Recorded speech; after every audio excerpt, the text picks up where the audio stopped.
Hi, welcome to Big Guy Boards. I recently had an opportunity to ride One Bad Egg by Mark Phipps. It's around the same volume that I usually ride. I thought it'd be quite an interesting experiment to see how it compares to other boards I ride. I generally ride short boards, step downs and gravel boards around the low to mid 40 litre range, and the One Bad Egg is the same volume. So I was just interested, let's have a look around the board. At the same volume, I was thinking, for this to be 7 foot and the same volume of that 6'2", I was thinking this one must be the Bad Egg. Bad Egg! I was thinking the Bad Egg might be slightly more refined in the rails and have slightly more kind of performance-y characteristics to it, if you will, just not quite as chunky. So I was thinking, will it have the paddle ability? Will I be able to paddle into waves easily, but still have the performance of the other boards? So let's look at the volume. Let's look at how do they differ.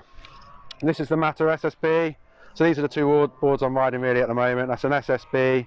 That's obviously kind of a gravel board.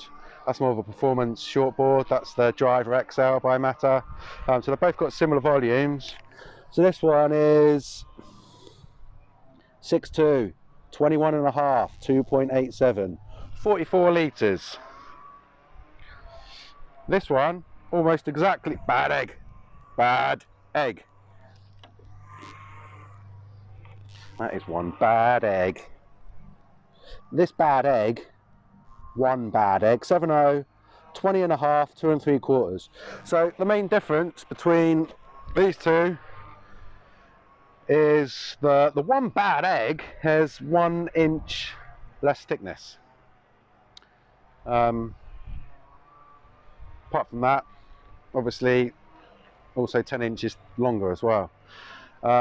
So quite an interesting comparison. That's the one I kind of ride quite often. If the waves get good, which is quite not that often around here, this one's 6'6", 21.5, 2.75. So again, 41.7, I think that is.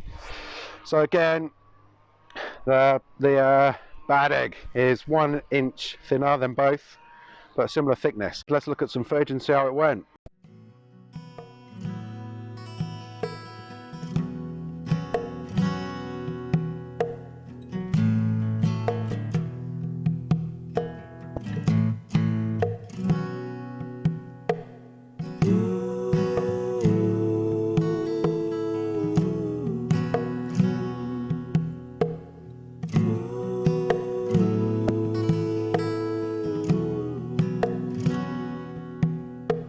So many things as a man I can do.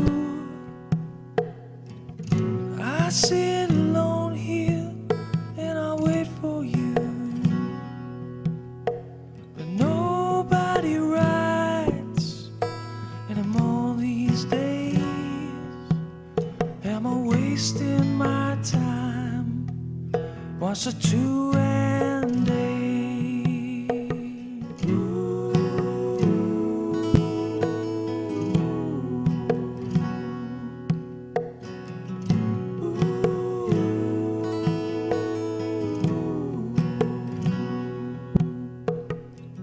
You should not wonder why the ghost has gone. But happiness was here alive while we were strong. Oh, Bad Eggs, Bad Egg. Right, well, we'll talk through the board. We'll have a look at some footage, see how we got on with it. So as I said, looking at the board, I had an opportunity to try it out.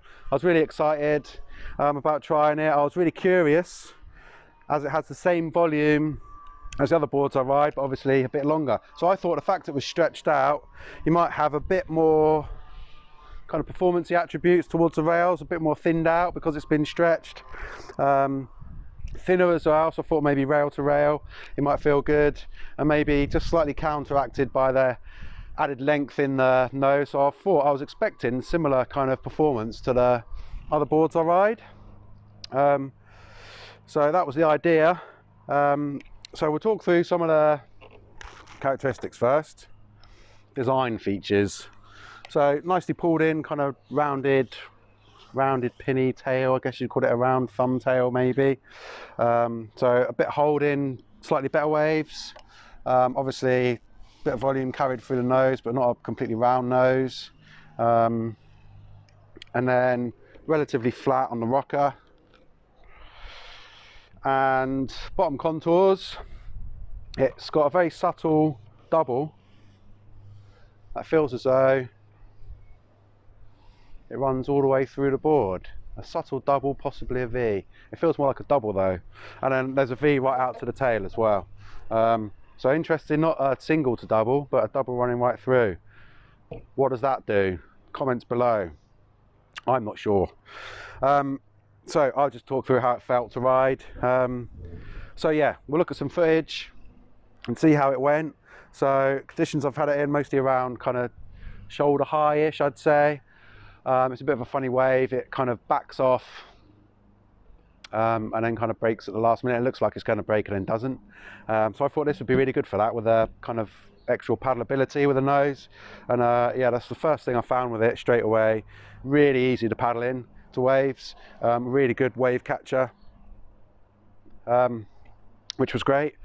And then experience riding the board. So first few waves, there was quite a few closeouts, but the first thing I noticed was it didn't have that much drive, and I couldn't work out why initially. So I kept surfing it, and then on one, so I was struggling to kind of get any squirt down the line, and compared to the other boards I ride, it just didn't feel like it wanted to pick up or maintain any speed. It just felt really slow.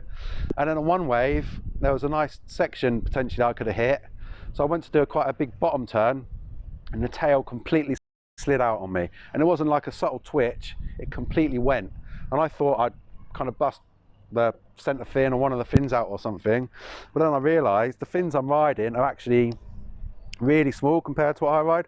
Obviously the center fin's a bit bigger, but these are small, and the center fin doesn't actually have that much surface area.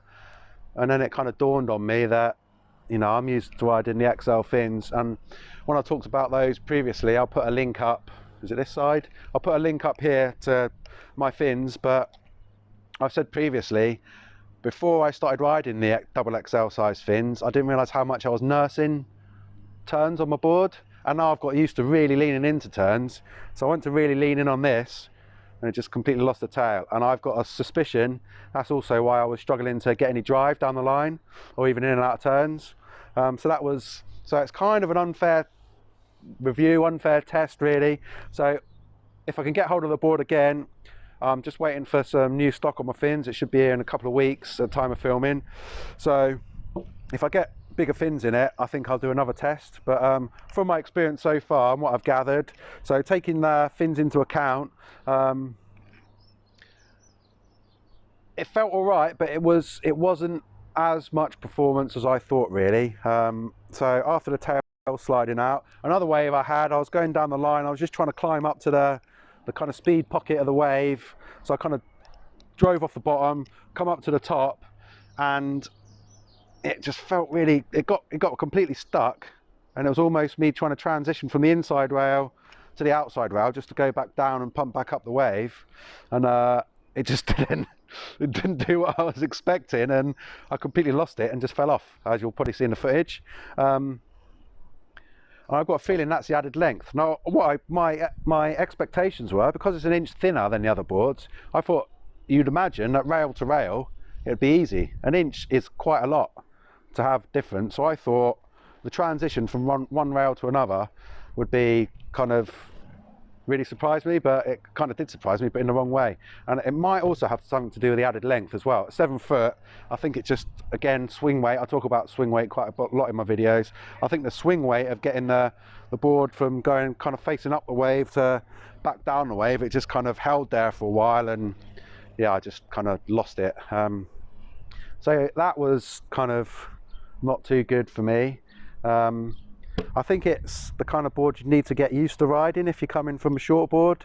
I'd like to, again, when I get the fins, I think I'd need to ride it for a week or so and get used to it. I think it'd go really well on a point maybe, but at the moment, I've got to say, I didn't really enjoy the surf on it.